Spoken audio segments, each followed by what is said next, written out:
नमस्कार दोस्तों। आज मैं यहाँ एक एक्शन साइंस फाई फिल्म के बारे में बताने जा रहा हूँ जिसे एटम प्रोजेक्ट स्पॉइलर कहा जाता है। सावधान रहें और ध्यान रखें। फिल्म एक डायस्टोपियन 2050 में खुलती है जहां हमारे नायक एडम रीड को अंतरिक्ष में एक टाइम ट्रैवल जेट चुराते हुए देखा जाता है। वह एक बंदूक की गोली के घाव से पीड़ित है क्योंकि एक अन्य विमान उसका पीछा कर रहा है और उसके जेट एआई की चेतावनी को नजरअंदाज करते हुए उस पर गोलीबारी कर रहा है। एडम ने एक टाइम ट्रैवल पोर्टल लॉन्च किया और दृश्य को पकड़ने से बाल बाल बचकर गायब हो गया और फिर 12 साल दिखाते हुए वर्ष 2022 में आ गया। स्कूल में बूढ़े एडम का वरिष्ठ छात्रों द्वारा लगातार पीछा किया जाता था और उसकी पिटाई की जाती थी। यह पता चलता है कि एडम हमेशा अपने व्यंग्यात्मक और धूर्त व्यवहार के कारण स्कूल में एक बदमाशी का शिकार रहता है जो आसानी से उसके आसपास के किसी भी व्यक्ति को नाराज कर देता है, जिसके परिणाम स्वरूप उसकी मां एली को अक्सर बुलाया जाता है प्रिंसिपल। लेकिन इस बार वह उसे घर वापस जाते समय निलंबित होने से रोकने में असमर्थ है। एली उसे इतना परेशान करने वाला होने के लिए डांटती है, लेकिन एडम का तर्क है कि वह उसके दिवंगत पिता की तरह उसे बर्दाश्त नहीं करती है। यहां हमें पता चलता है कि एडम के पिता की मृत्यु हो गई थी। 1 साल पहले एक कार दुर्घटना हुई थी और तब से एली अपने बेटे की शरारतों के बावजूद उसके लिए मजबूत बने रहने की पूरी कोशिश कर रही है।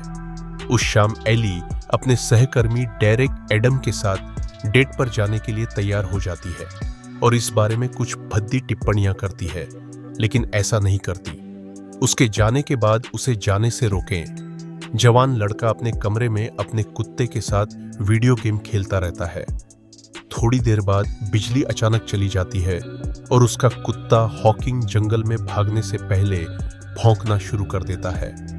चिंतित एडम उसका पीछा करता है और तभी आता है ट्री टॉप्स में आग लगने और उसकी राख गिरने का एक चौंकाने वाला दृश्य सामने आया। इससे पहले कि वह दृश्य को पूरी तरह से समझ पाता, उसे कुछ शोर सुनाई दिया, इसलिए वह घर पहुंचने पर अपने कुत्ते के साथ वापस भाग गया। एडम ने राहत की सांस ली, लेकिन उसने फिर से अपने पिता के घर से एक आवाज सुनी। पुराना गैराज हॉकिंग ध्वनि की ओर दौड़ता है, जबकि एडम सावधानी से बेसबॉल के बल्ले से उसका पीछा करता है, जिससे वह सदमे में आ जाता है। जब लड़के को घायल अवस्था में पाता है 2050, एडम हॉकिंग अपनी गोद में आराम कर रहा होता है।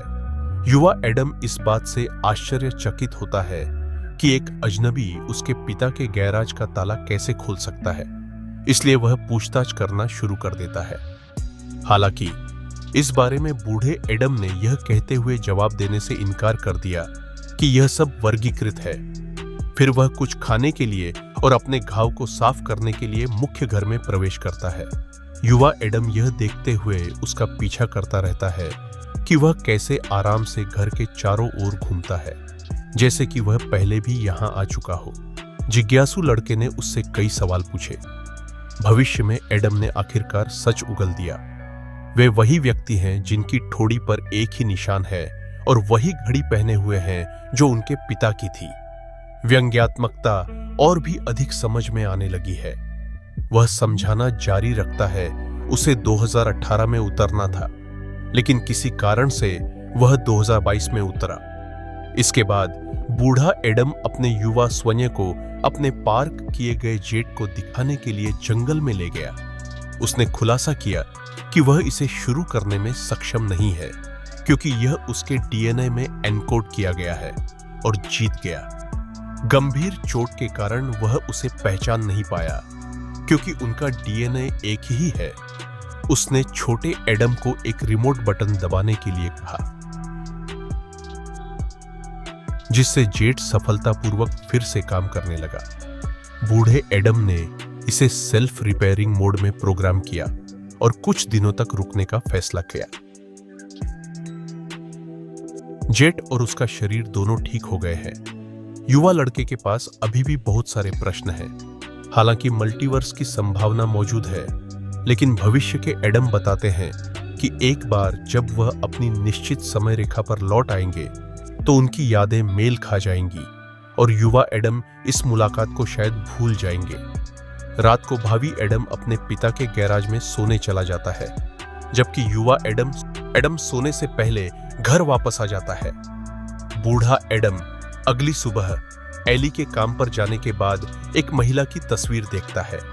युवा एडम अपने पुराने स्वरूप को देखने के लिए गैराज में जाता है, यह जानते हुए कि उन्हें कुछ दवा खरीदने के लिए बाहर जाना होगा। युवा लड़के ने खून के धब्बे छिपाने के लिए उसे अपने पिता की जैकेट पहनने दी, जबकि बूढ़ा एडम फार्मेसी में खरीदारी कर रहा था, जबकि युवा बाहर इंतजार कर रहा था। तभी उसी स्कूल के गुंडों से उसका सामना हुआ और उसने पीटना शुरू कर दिया। उसे ऊपर उठाया, लेकिन इससे पहले कि चीजें और खराब हो जाएं, बूढ़े एडम ने हस्तक्षेप किया।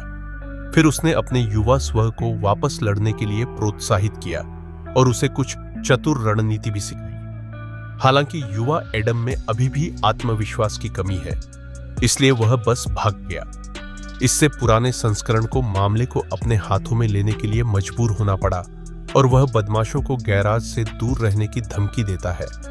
युवा एडम दरवाजा अंदर से बंद करके अपने भविष्य की पीड़ा से गुजरता है।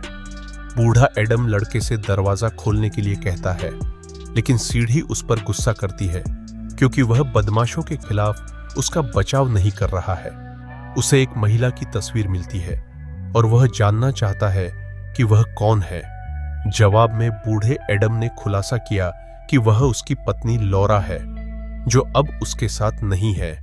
भावुक होकर बूढ़ा एडम चला जाता है और ड्रिंक के लिए एक बार में जाता है। वहां उसे एली मिलती है।